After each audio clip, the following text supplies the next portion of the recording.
Well, guys, this is Renee at Rock Attic Radio. You are tuned into the special Monday night edition of the Insanity Show. Billy, who do we have on the phone with us? Oh, we have Wild Mick Brown on the phone tonight. Mick, how you doing? I'm fine, Billy. I'm having a real hard time hearing you on this phone, but I know you're in there somewhere. And Renee, my hellos to you as well. We are very happy to have you. Excited, definitely excited. I've been a fan of Docken for years. Well, I'm pleased to hear that, and it seems like we just don't go away, do we? I don't want you. They just got finished listening to Alone Again. I love what you've done to it. And Billy and I were talking about it the other day. The Sebastian Bach Docken version? Yes. Yes. Yeah, it was a real lot of fun doing this with all these singers who got to spill out their guts to, Jeff Pilson ended up recording most of them. But he said, listen, these guys would come in and they'd go like, oh, I was a big Docken fan, and, all the guys from Skid Row and we wanted these guys to have a license to be themselves because, Doug Pennick and Ripper Owens and everybody, they have styles of their own. And we thought it'd be nice to have that and let them have some freedom. Well, Sebastian said, listen, I love the song exactly how it's sung on the original Docken version. I'm not going to change any of it. I'm just going to sing it in my voice. And Jeff said, well, if you feel that way, fine, and that's basically what he did, I guess, So, and then, and a couple of the other performances, with Doug Pennick and things, a lot of guys came in with getting in a first track attempt, they were, for the first take, they would pretty much keep it, the integrity of the song like it was, and then, I said to Jeff, was it like that? And he said, yeah, the guys came in singing it just like was on the recording, and he goes, I asked them to stretch out and, become a little more of their personalities and things on, which turned out really nice, especially the Pennick. I think you can just knock out song tooth and nail. Cool. Well, no, go ahead, Renee. No, I was just asking if he could hear you. I'm really having trouble hearing Billy, but if you can translate for me, Renee. Okay. I'll yell. Now, when did you guys decide to come back together and form TNA? How did this all come about? How did TNA come about? Well, I think it basically started off as going to be a Lynch Mob recording, a George Lynch project, from his band Lynch Mob. And I think during the writing and maybe in the early recording stage, I think he started changing members or had a fallout with singer Oni Logan. I'm really not sure. But at one point, Jeff Pilson said he would help George off sing it. I'll help collaborate on the rest of the writing. And, they work well together, and he could pull it off, and they could keep it running. Now, during those sessions, Brian Tishy was doing it, and when I finished these, I guess 5 or 6 songs that they had done, we still wanted to, keep the project moving. And instead of waiting to write the material, Brian Tishy stepped up and said, listen, if you want to get this, done and out, why don't you call it Mick and re-record a lot of your old Docken stuff and have a bunch of guest singers, So that's basically, Brian Tishy kind of came up with the idea, and we thought it'd kind of be fun just to do it. So they called me. I came in. We did a lot of Docken songs, which, by the way, there's going to be a part 2 of this. At some point, 7 more Docken songs recorded from those sessions that we're going to stick singers on. And probably I'm going to get involved with Jeff and George and write some more original material to join, just kind of like the same serving that we just had, but just a part 2. And that's maybe 9 or 10 months down the road. But so anyway, that's how that became. At one point, I even asked Don Docken if he'd be interested in singing, because he had his songs too, Right. And he didn't seem to have that much interest in it. There's some bad blood between George and Don, and Yeah. involved. So I told him, well, that's kind of a shame because we have a lot of these other singers sing on only songs that he's seen. I said, no, go ahead, do what you got to do. So I did. Cool, man. Renee? So I was looking at your biography. I did not realize that you had started drumming at age 8. Yeah, on my 8th birthday, I lived in a place called Redwood City, which is about 35 miles south of San Francisco. And I went to a drum store with my dad took me to.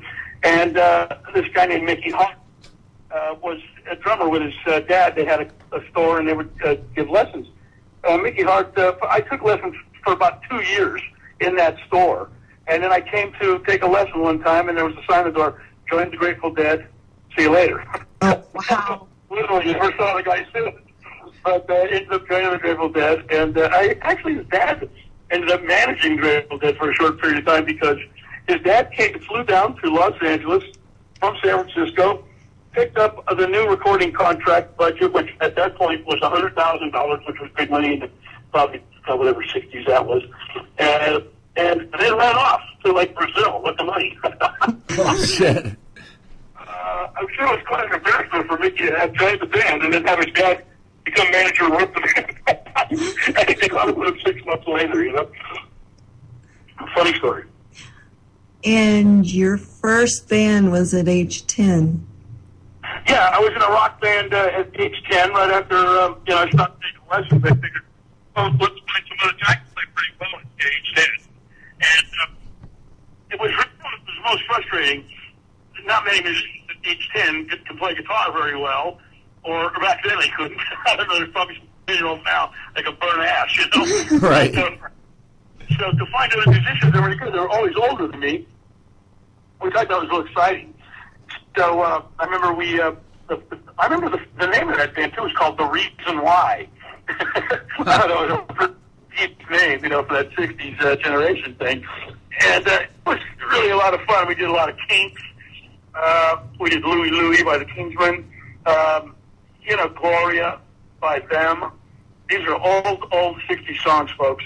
But it was really exciting for me to be part of that, And then, I was really hooked in, and trying to keep, I was real focused at 10. I was willing to, really put some time into it. And I just found that going through the high school years and stuff was really difficult because most musicians just wanted to go out and get high or something on a Friday night. They didn't want to practice, or whatever. And there was not much dedication, but I stayed dedicated to it. And, you just seek out your musicians. And finally, I ran into George Lynch, I think my last year in high school. And, he could tell I was really, really serious about it. And I kind of got it, and that kind of leaked off onto him. And he moved back to Los Angeles from Northern California and wrote me a letter. Back then we used to write letters. It wasn't emails. And if you're really serious, this is probably the place to come. So right after I graduated high school, I ran down to Los Angeles, started my ass off, and which is good for being thin, but other than that, it was a little rough. But we started chasing our careers around. And eventually, Docken got formed, and that kind of brings you up to speed. Awesome. Wow. Billy? Wow. Very cool, man. Very cool. Well, I've been really, really blessed, other than Docken, I have 9 years now in with Ted Nugent.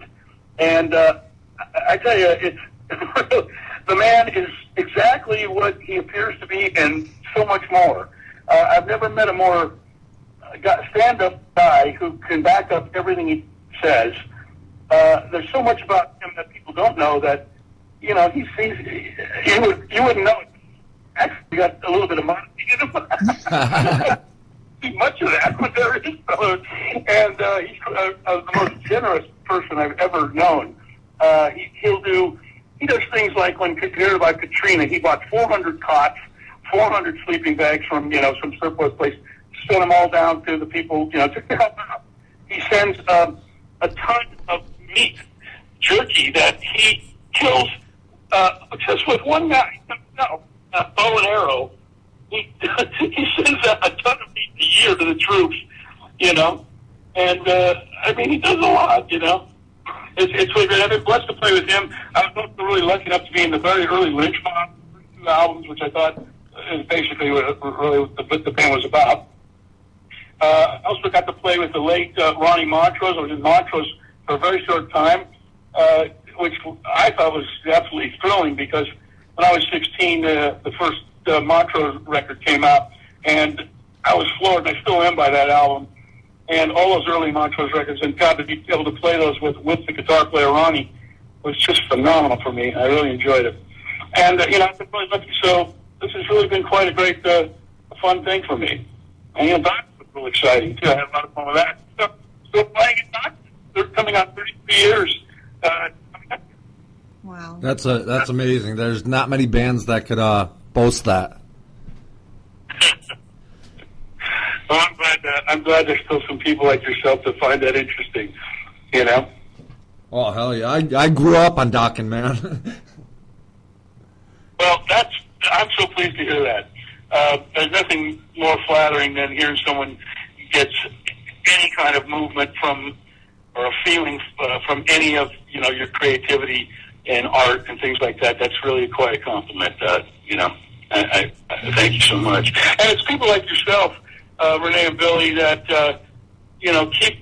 keep it alive and let other people find out about Mick Brown or these bands I've been in. I mean, what you do is such a wonderful thing. I mean, it's there and you keep it alive. And it's wonderful. I think it's hilarious when, obviously there's, the crowds I play to are from basically my generation, which are older people. I'm 56.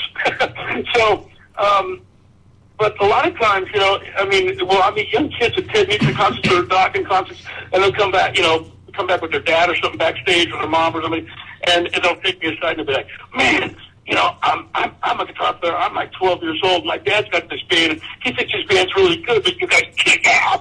My dad's older than him. I just get the biggest kick out of that.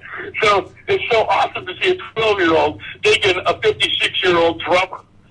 Very cool. Kick ass, you guys kick ass. You rock the drums. Your guitar player rules. It's so cute to see that.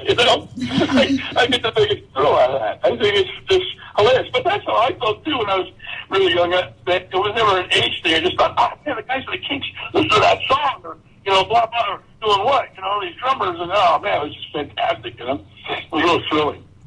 Very cool, very cool. I got to tell you, man, I was right there with you, rocking the spandex and the hairspray. So, Yes, yeah, hairspray. Wow, there's a tag that goes along with the bands from the 1980 era. They call them hair bands. I was like, God, that's gonna be my legacy. My epitaph will be nothing about music. But I guess the Beatles and all that. The Stones and everybody in those early days, they didn't tag them as hair bands, but, they were. And I bet you they got a lot of that, too, Cool. Renee?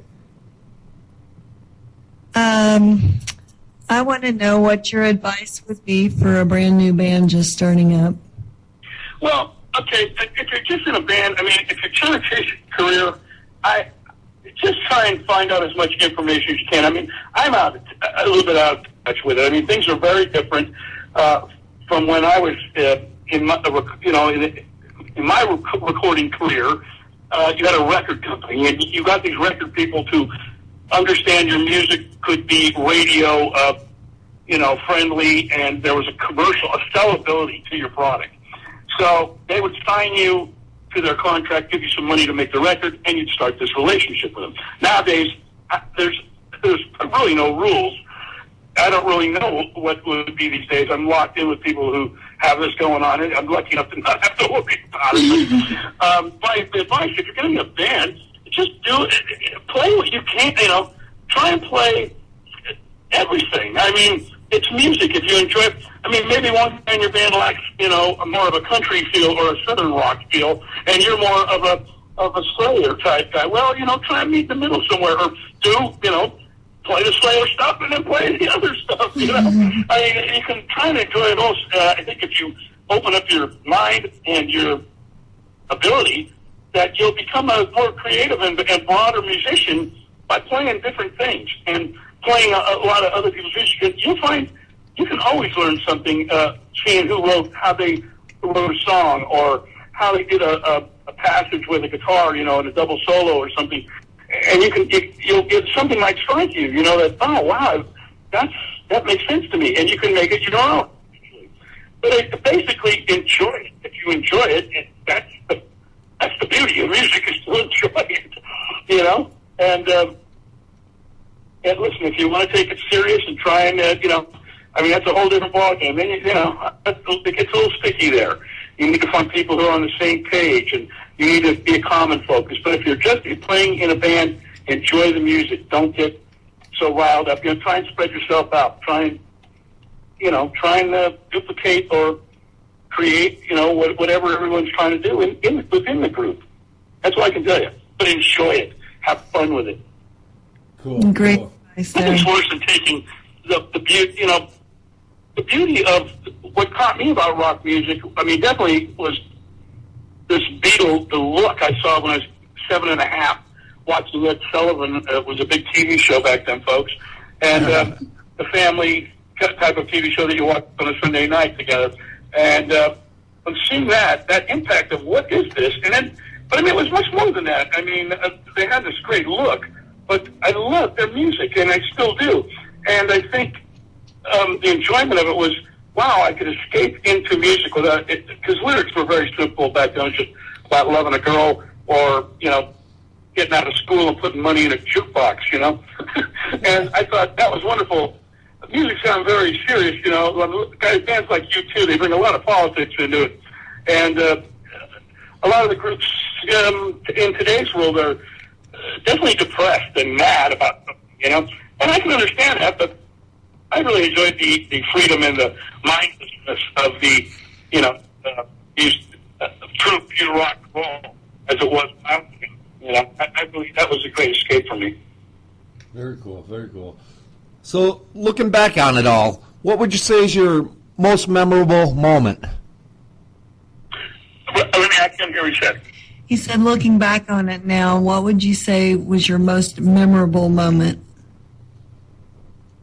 Well, right now, just off the top of my head, when you just asked me, being nominated for a Grammy. Oh, wow. I thought pretty special. I nobody ever warned me that was going to happen. And I went to the mailbox one day, and it was this invitation, and it was parking passes and, instructions on what to do. And I was like, what the fuck? What the hell is this? I thought, just someone that just, and I realized that underneath all this stuff, as I looked further into the packet that they'd sent me, there was a nomination. I thought, am I supposed to vote? And I went, no, we're nominated. And I remember just getting on the phone, calling up my mom and dad, and said, I was just nominated for Grammy. And then, going through the whole event, we took second place next to Metallica, which was no surprise because Docken had broken up by the time they were going to give out these awards. And our manager said, listen, if you hadn't have broken up, you probably would have got this. But because you did, he also managed Metallica. He said, we moved them into your spot, so we had no chance of winning that. Well, but, it wasn't Jethro Tull, so. Nothing, chicken dinner, I think. But it was quite a moment. I remember being in the Shrine Auditorium, and Paul McCartney was receiving his Lifetime Achievement Award during the awards show, and Jeff Bills and I were almost in tears because we were huge Beatle fans, and there was Paul McCartney. And it was really something. Oh, wow. Very, very exciting. Very cool, very cool. Now, brother, do you have any Spinal Tap moments you want to talk about? Renee, again, you're going to have to help me here. Spinal Tap moments that you want to talk about. What kind of moment? Spinal Tap. I'm having trouble hearing you. What? Spinal Tap. Spinal Tap moments? Yeah. Well, I got one. I have so many of those, by the way. I got off the bus one time to go to the bathroom in Belgium. The bus left me. Oh, my gosh. Pretty much barefoot. I still had last night's show makeup on. I didn't have a wallet or passport or anything. I had to go to this truck stop and try and get someone who could speak English to figure out how to get me back on the bus. Who that left. That cost me hundreds of dollars in a cab ride. This summer, I was on a golf cart playing with Ted Nugent backstage. Got into a hassle with a security guard who told the police I was stealing the golf cart and then arrested me and I had been drinking it, and I was on a public road. I ended up getting a DUI in a goddamn golf cart in Maine, and so I'm dealing with that now. This is some Spinal Tap moments for you. We've got actually a couple of questions in the chat room. We've got a guy from North Providence, Rhode Island that works at McNeil's Tavern. He wants to know if you guys would ever be willing to do a show in a smaller tavern. Well, it depends what you're talking about. Listen, I'm not opposed to playing anywhere. I'll tell you what, though, he'd probably do better if, I'm not sure what you tell him. Yes, we'd love to do a show at his tavern. I just don't know how to go about working all that together. He'd probably do better if he just had the band members come in and drink heavily at his tavern. Drinking from bully to bully in a tavern, but I don't really know Southwest Club. But listen, we played. You never know where you're going to play. Sometimes you show me places like what, and you do it. Listen, if they're paying us to play, we don't play. And we have fun no matter what damn size it is, All right, and one of our other DJs, his name is Taz. He's a drummer also. He wants to know if you remember meeting a crazy drummer from Johnson City, Tennessee, around 88, 89 that wanted to be your drum tech. What's his name? Greg Steele or Taz? Taz? Yeah. Yeah. Well, that's funny. I thought we had a guy named Taz that worked with us. I guess it's not him, but maybe it is. Well, listen, every drummer I meet is crazy. So, okay, we're going to narrow it down to Johnson, Tennessee. How many crazy drummers are there in Johnson? Probably quite a few, But, I'm sure I probably did. I bet you there's, if the story went on, the bell would go off. That was you, because it happens a lot, too. But listen, my hello to Taz. So,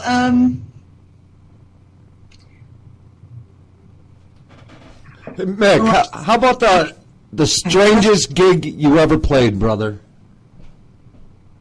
Help me, Renee. he wants to know about the strangest gig you've ever played.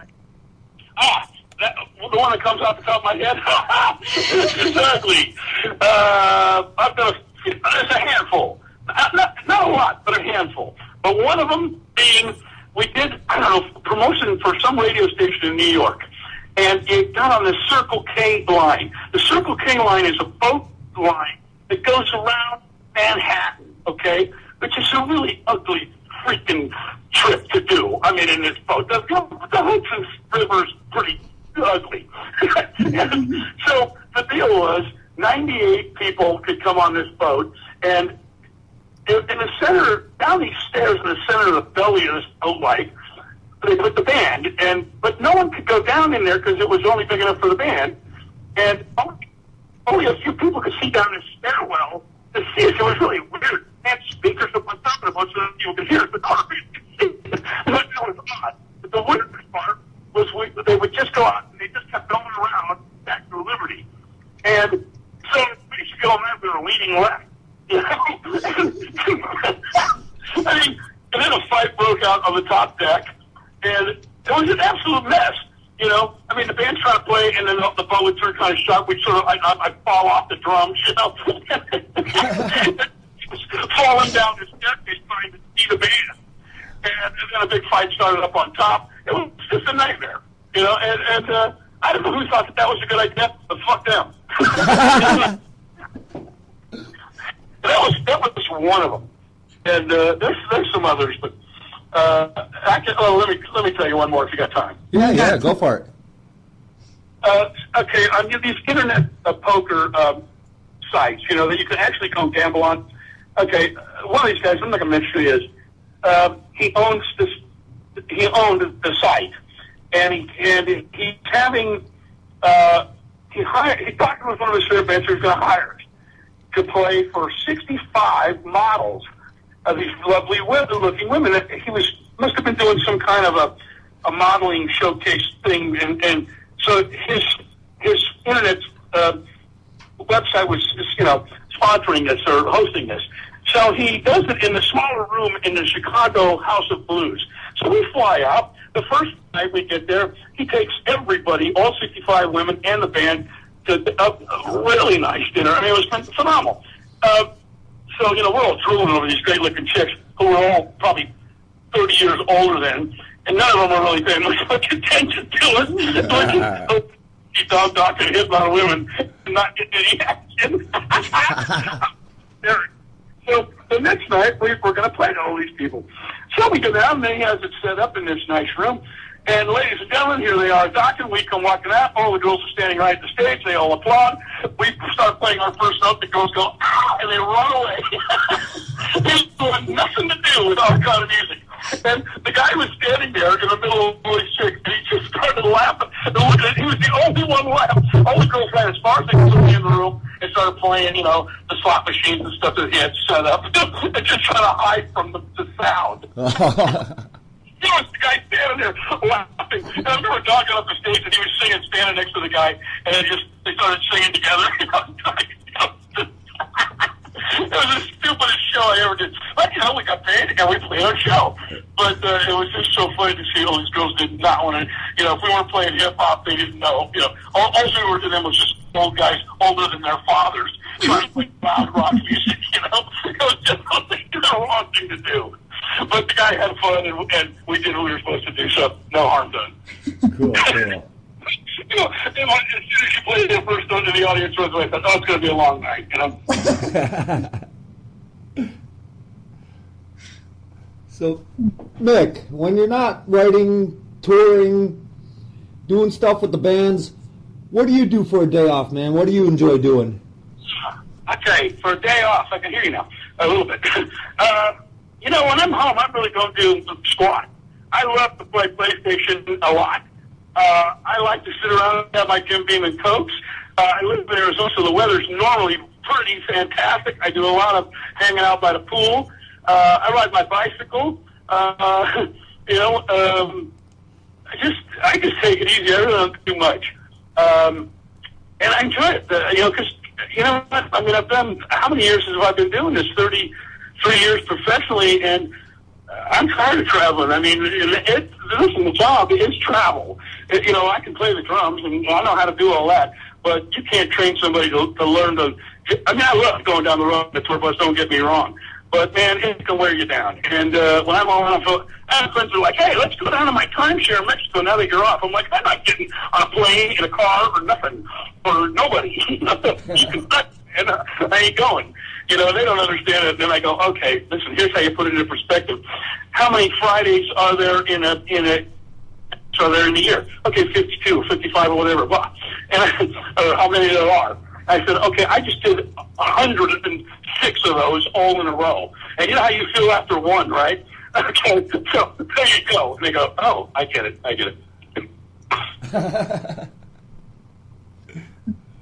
Renee?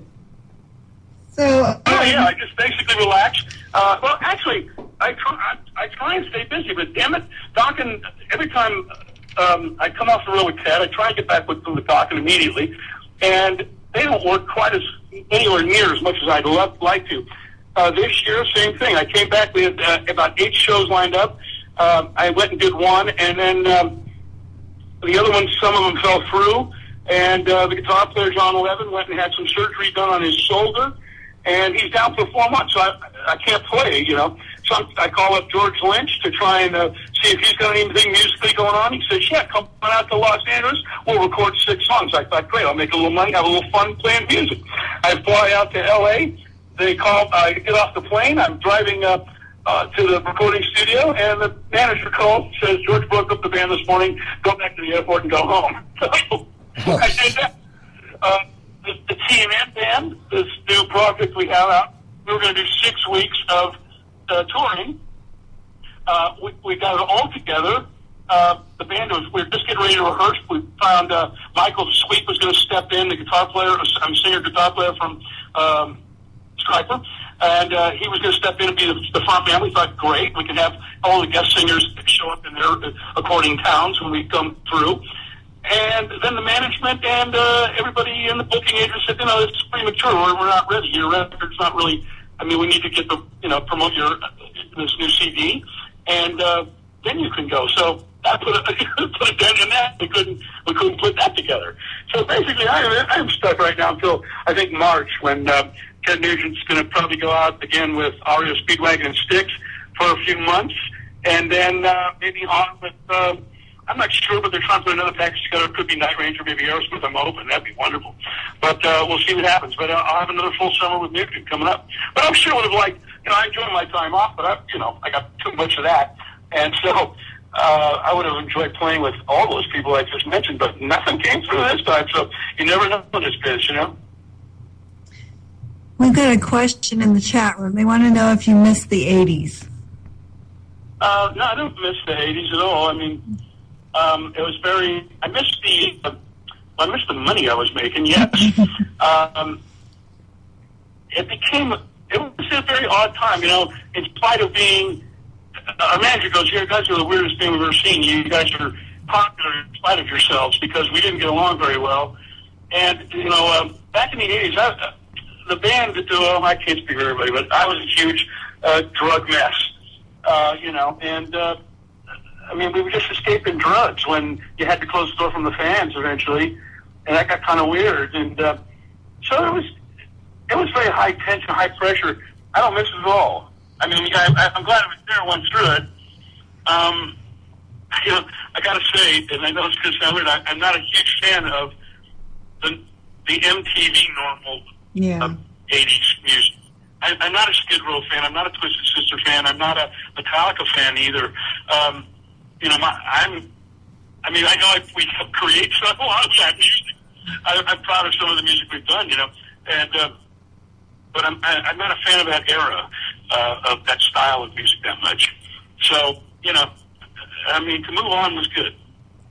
All right. Do you have an MP3 player or an iPod? No. No? Okay.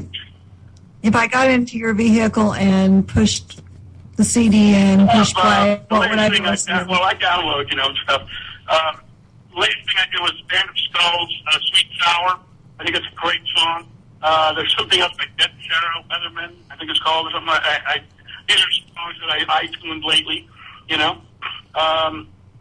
I have King's X. I have Neil Young's greatest hits. I have Creedence Clearwater. I have Doors. I have more modern. So I have Weezer. I have not Soundgarden. What's the other people? Audio Slave. Those things. Those are my styles. I definitely have my heroes are very much in the past because I'm old. And so I think I'm a little upset with today's. I can't say today's music. I'm just looking for where's the new Rolling Stones? Where's the new Neil Young? Where's the new Elton John? Where are these? These artists were gigantic artists that really had styles and really created some unbelievably fantastic music. And I'm not seeing that coming from anybody today. I don't know. Out there, but someone's. I can't find it. It's hard to find an artist that you like a lot of their material. I bought the Weezer thing because I liked Hashpipe. Okay, wow. I'm not really a big fan of much of their other stuff. I bought a Foo Fighters record that only really had 2 songs I liked out of 16. I'm like, Christ, where is it? And back in the day when I'd grown up, you could buy a Led Zeppelin record and love every single song. You could buy a Van Halen and love every single song. You could buy a Who album and love every single song. I'm not finding that anymore. Are you finding that's true? I was wondering what you think. Oh, hell yeah. Yeah, that's very true. Very true. To be real honest with you, since we've started this station, unsigned bands are what I listen to in the car. So. Well, sure. Whatever okay, so you play what you like. Yeah. Is that what you're saying? Pretty much, yeah. Yeah. Well, there's nothing wrong with a band having one song you like. If you can get anything out of it, that's great. But, I'm just saying it's so odd that all the stars, when I grew up, all the Kinks' early music, all those first 3 albums that they did, Those are phenomenal records. All the London label recording Rolling Stones albums, every single song. I mean, that's a lot of music from one art, from an artist that you could love, and all the early Neil Young stuff. I mean, phenomenal songs, And it's so odd that nowadays you get, one or two, and you're feeling pretty good about that. That's kind of the beauty of the iTunes, is that you can, pick what you like. Exactly. And I guess that came just from what we're talking about. To think about it. Somebody went, I don't want to buy the whole goddamn record. I just want this one fucking song, Billy? No. Which is because as we thought, I remember when people were bitching about, the prices of albums, I thought, in the 80s, someone would mention that, and I said, you mean you wouldn't go up to Led Zeppelin and go, here, I'll give you $18.97 to make me a new record? When you think about it like that, Right. that's not a bad deal. Now, Mick, who would you say your musical influences are? Renee, can you help? Who are your musical influences? Well, definitely the first thing that ever struck me in rock and roll music was the Beatles. All the early British Invasion. British Invasion is what we call, because I'm so freaking old, in the 1960s, folks, there was a thing called the British Invasion, with all the English groups that started invading America, so to speak. The Beatles, the Rolling Stones, Dave Clark 5, Herman's Hermits, The Who. God, there's the handful there, I mean, all those bands were my early influences. I'm a sucker for a pop song from the 60s. And that's what got me interested in rock, or interested in rock music, rock and roll, and interested in playing an instrument in a band. And then from there, we can go to Led Zeppelin, all the 70s stuff, everything that was, I remember the Eagles showed up, Zeppelin, God, I can't, remember, Montrose, all these, Aerosmith, all these great bands. As I was growing up, King Crimson, these were all records that were laying around in the 70s. But I mean, back then it seemed like whatever was popular on the radio and stuff, that was what was dictating that you liked. And fortunately it was.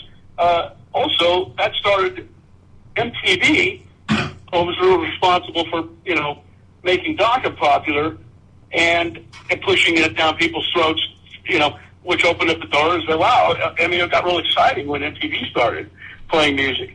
But then I realized, well, it's not just everything. You had to wait through that one shitty Pat Benatar video to finally see the Whitesnake one, that you wanted to see.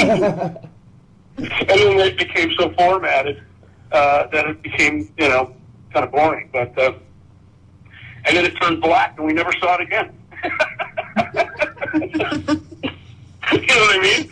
I remember MTV came out to do a Where Are They Now thing, and they came to my home here in Arizona, and I sat them down, and we were talking, and I said, listen, God bless MTV for making me so overnight famous, so to speak. And I said, well, how do you feel about MTV now? I said, well, I wish I was black so I could be on it. Because they just stopped all their music and turned it into just black TV shows. Not a lot of white people can relate to all the black TV shows that they were playing at the time. And I was like, oh. And the girl who was interviewing me was a black chick. She got the funny look on her face like I was a racist or something. Or that I was implying something, which I wasn't. And the two sound men that were standing behind her started laughing like, yeah, we know what you mean. So, there you go. But, I mean, I have to tell you what, I have nothing bad to say about MTV because they really did. I remember our manager said, listen, tomorrow morning they're going to start, you're in rotation. He goes, your life will change. You will see. I didn't think anything was going to be that much different. But overnight, we were being played every 42 minutes in rotation. It was hard to go to shopping malls or anywhere because every kid was watching MTV. And it was phenomenal. It did change my life. Who would you say is your favorite drummer of all time? There's no way to put a favorite on. There's so many great ones. Folks, I'm not into the drumming as much as I am into the music. I mean, I happen to be a drummer, and I love playing, and I'd like to be good at it. But there's so many great, guys. I mean, I like to hear music, and it doesn't matter if it has drums in it or not. I mean, I love Beatles music. Ringo's stuff isn't that difficult to play. It doesn't matter. I think he did a wonderful job on it. The Rolling Stones, Charlie Watts isn't a difficult drummer, but he plays these wonderful beats behind these fantastic kick-ass songs. Now, John Bonham is a wonderful drummer. I mean, technically, and and he also happens to play in a band that had this wonderful sound and stuff. And so I enjoy the music more than the actual instrument. So it's hard for me. I can name some drummers. I mean, you got to put Ringo in there. You got to put. Okay, everyone says Neil Peart. I'm not a huge Neil Peart fan, but I'm not a Rush fan that big of a Rush fan. But yeah, he's an awesome drummer. But there's an awesome drummer in every band that's out there now. You know what I mean? And look at Brian Tishy. And he's incredible. So there's a lot of stuff. But I mean, Brian Tishy without a goddamn band wouldn't mean shit to me.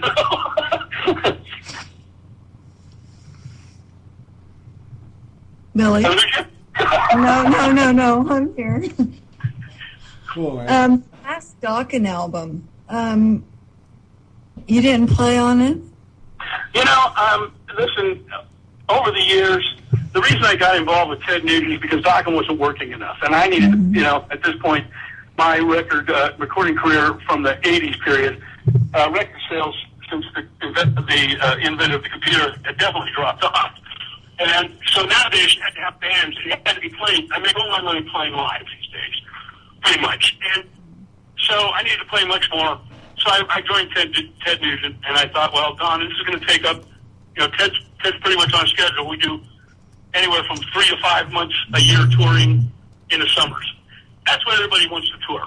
So this became putting a huge dent in Docken, And I said, well, go out, get another drummer, do what you got to do, and I'll be back. As soon as I'm done with Ted, I'll keep coming back. So we've been doing this for years and years now.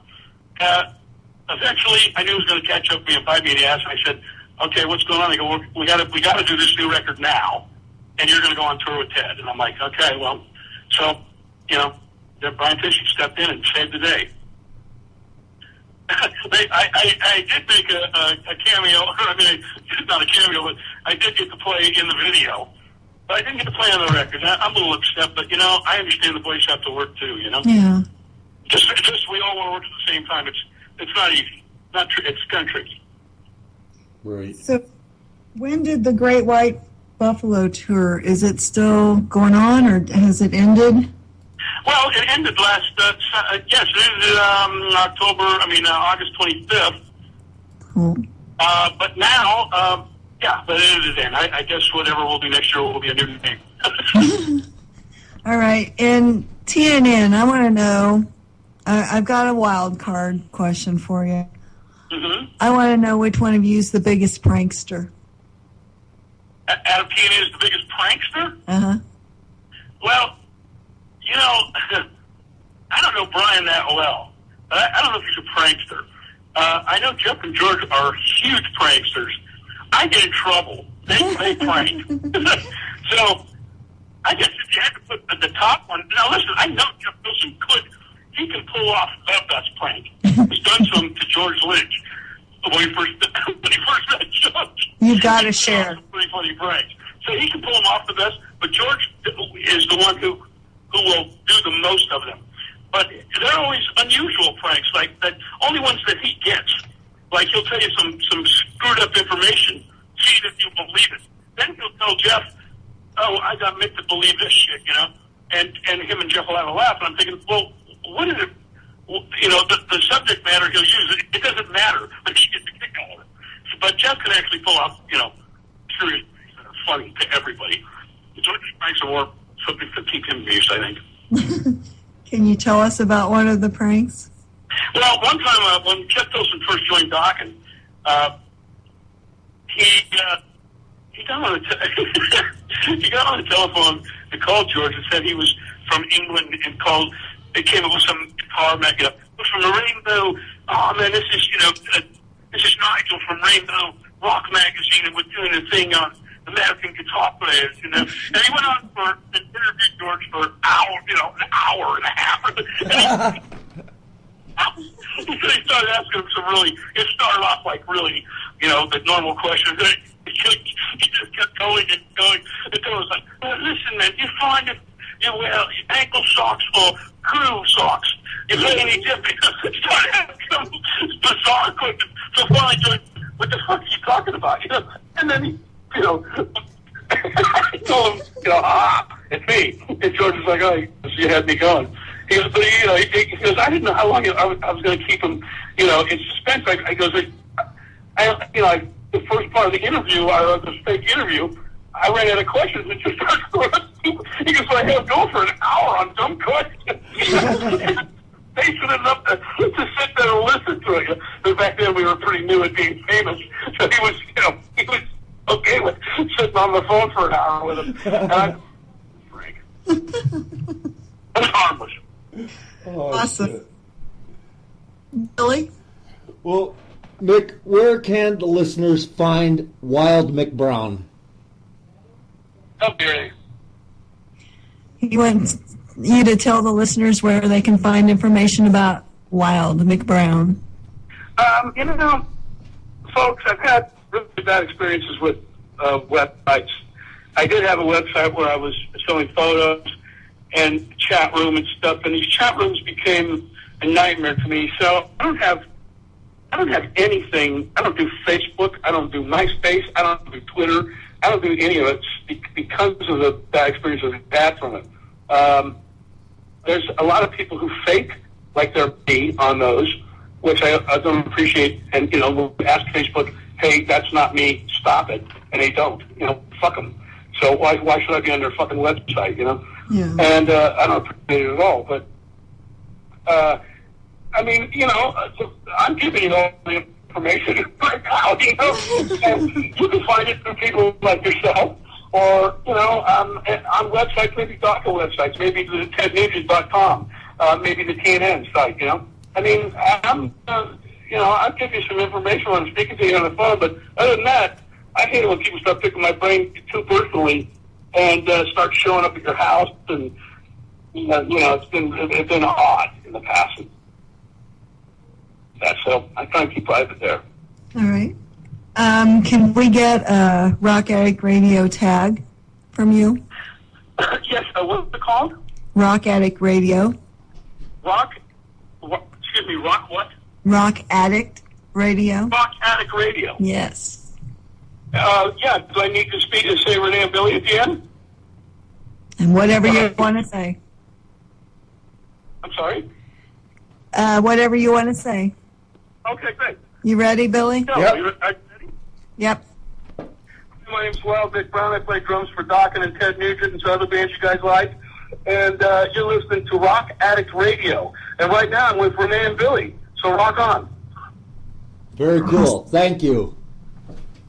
Oh, I certainly appreciate it. And anyone in the chat room or any of the fans who have enjoyed our music through the years, God bless you all. I love you for that. And listen, I'm not done yet, so there's much more to come, and please come and enjoy. Let's have fun together. I mean, I'm here for your entertainment fun. Sweet. All right. I have Into the Fire up next. I'm going to put that on, and we'll be back.